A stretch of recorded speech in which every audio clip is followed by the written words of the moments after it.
श्री स्वामी समर्थ अवधूत चिंतन श्री गुरुदेव दत्त। कशा आहेत सगळे? मजेत आहेत ना? आनंदी राहा, सुखी राहा आणि स्वामी सेवा आपली करत राहा।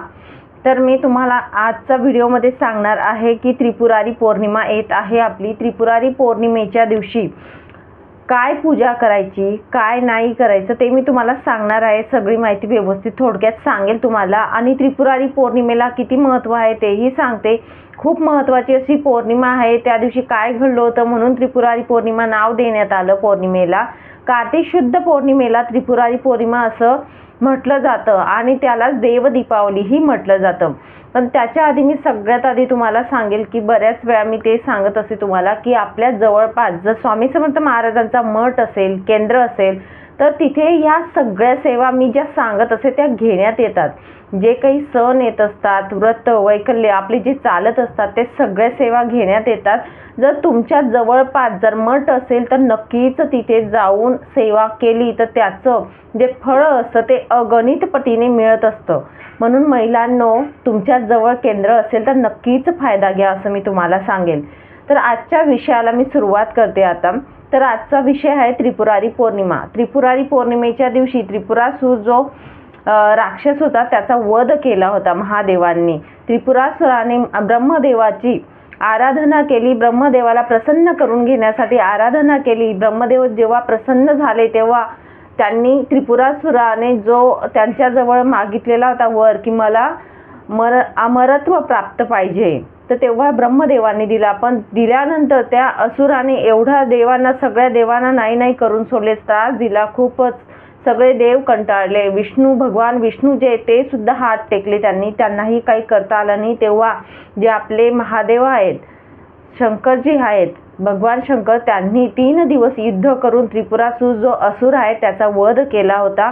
तो दिवस होता आपला कार्तिक शुद्ध पौर्णिमा जी बोलली जाते त्या दिवशी, म्हणून त्या दिवशीला त्रिपुरारी पौर्णिमा असं नाव देण्यात आलेलं आहे।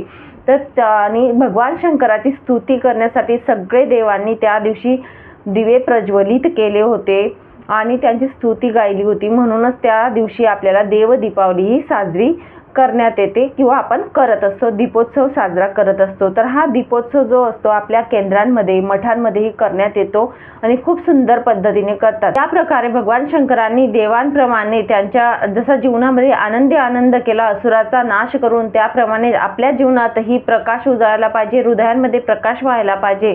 त्यामुळे आपल्याला ही भगवान शंकरांची एक छोटीशी अशी सेवा आहे, मी तुम्हाला सांगेल ती सेवा करायची आहे। तर आपल्याला ती सेवा काय करायची बघा। 750 ज्या वाती आहेत, 750 750 बोलते, 750। तर मी इथे अंक टाकून देईल, तुम्हाला कळलं म्हणजे कोणाला वाटेल एवढ्या वाती का, तर तर एवढ्याच वाती आपल्याला घ्यायच्या आहेत। फुलवाती घ्या, तर आपल्याला किंवा लांब वाती पण घेतल्या तरी चालतील, पण मी सांगेल फुलवाती घेतल्या, कारण तुपाच्या आपण फुलवातीच जाळत असतो। तर 750 वाती आपल्याला घ्यायच्या आहेत, ज्या तुपामध्ये भिजवलेल्या पाहिजे, गाईच्या तुपामध्ये। जर कोणाला संकट असेल, अनिष्ट संकट असेल आपल्या घरात किंवा काहीतरी म्हणजे वाटत असेल तर हा उपाय म्हणजे ही सेवा भगवान शंकरांची नक्कीच करा। आणि शंकर महाराज आहेत, भगवान शंकर खूप भोळे आहेत, त्यांची सेवा थोडी जरी आपण केली तरी फलित जात असते आणि आपलं जे संकट असतं ते निवारण्याचं काम ते करत असतात। म्हणून सांगितलं 750 वाती ह्या गाईच्या तुपात भिजून घ्यायच्या आहेत। आणि त्या वाती आपल्याला मठ असेल तर मठांमध्ये आपल्याला निश्चितच ही सेवा सांगतीलच, सगळेच करतात। जे मठांमध्ये जवळपास असेल ते जात असतील तर नक्कीच सेवा मिळते आणि सांगतातही व्यवस्थित। पण आपण घरी आपण आहोत आणि आपल्याला सेवा करायची, तर आपल्या जवळपास मठ नाही, त्यांनी काय करायचंय, 750 या वाती घ्यायच्या आहेत। ह्या वाती तुपामध्ये भिजवायच्या आहेत आपल्याला। ह्या वाती आपण महादेवाचं मंदिर असेल बघा, तिथे जाऊन आपण जाळल्यानंतर जी रक्षा असते बघा, ती रक्षा होऊ द्यायची, जाळायचं, बसायचं आपण तिथे। आपला भगवान शंकरांचा आपण कुठलाही मंत्र म्हटलं तरी चालेल, स्तुती म्हटली आपण तरीही चालेल, कुठलंही महादेवाचे तुम्ही एक साधा मंत्र जरी ओम नमः शिवाय जो असतो तोही बोलला तरीही चालेल, काहीही हरकत नाही। तर ह्या वाती जळता तोपर्यंत आपण स्मरण करायचंय महादेवांचं आणि नंतर वाती जळाल्यानंतर जी रक्षा असते, जो भस्म तयार होतो, महादेवांना भस्म हा अतिप्रिय असतो, जो भस्म होतो तो महादेवांना आपण लावायचा आहे। तर खूप सुंदर अशी सेवा आहे महादेवांची, तर नक्कीच करा। तो भस्म जो असतो, ज्या वाती जाळल्या जातात, तर आपला त्रिपुरासुर जो राक्षस होता, असुर होता, त्याचं वध म्हणून, ती आठवण म्हणून ते वाती जाळल्या जातात। आणि जो भस्म असतो तो त्रिपुरासुर असुराचा भस्म म्हणून महादेवाला वाहिला जातो। त्या दिवशी, त्या तिथीला ते महत्त्व दिलं गेलेलं आहे। म्हणून मग ही सेवा जर आपण केली तर महादेव हे प्रसन्न होतात। त्यांची स्तुती की आपण तोंडाने गायली तर।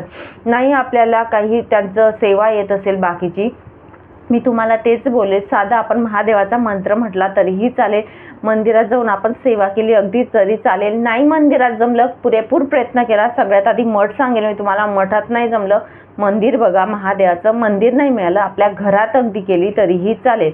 आणि भस्म असेल तो आपण मंदिरात जाऊन व्हायला तरीही चालेल, अगदी काही हरकत नाही।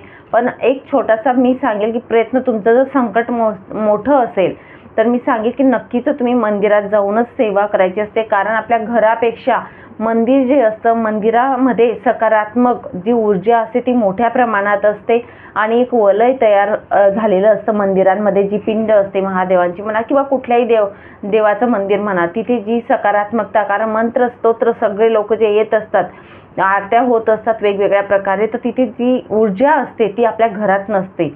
म्हणून मी तेच सांगेन तुम्हाला की सेवा, कुठलीही सेवा असू द्या, मंदिरात केलेली त्याचं अनन्यसाधारण महत्त्व असतं। तर नक्कीच एक प्रयत्न करा, त्या दिवशी ही छोटीशी सेवा महादेवाची आपल्याला करायची आहे। आणि त्रिपुरारी पौर्णिमा का केली जाते तेही तुम्हाला कळलं असेल।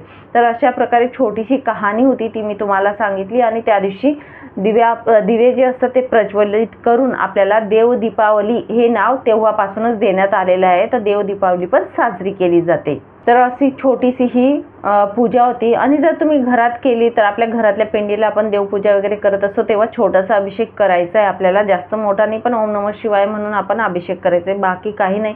पण मी सगळ्यात नंतर तेच सांगेन तुम्हाला, महादेवाच्या मंदिरात केली तर अतिउत्तम राहील।